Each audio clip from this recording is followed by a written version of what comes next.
شروع اللہ کے نام سے جو بڑا مہربان نہایت رحم والا ہے۔ السلام علیکم ورحمۃ اللہ وبرکاتہ۔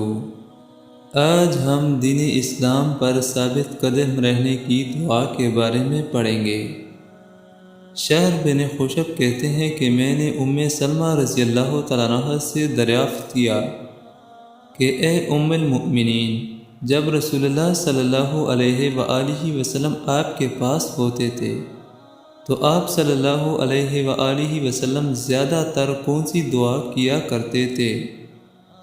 انہوں نے جواب دیا کہ آپ صلی اللہ علیہ وآلہ وسلم اکثر یہ دعا کیا کرتے تھے، جس کے الفاظ یہ ہیں: یا مقلب القلوب ثبت قلبی علی دینک۔ اس کا ترجمہ یہ ہے: اے دلوں کو پھیرنے والے، میرے دل کو اپنے دین پر ثابت قدم رکھ۔ یہ دعا آپ نے دن میں ایک مرتبہ ضرور پڑھ لیا کریں، زیادہ جتنا ہو سکے پڑھ لیا کریں۔ یہ ایک بہترین دعا ہے۔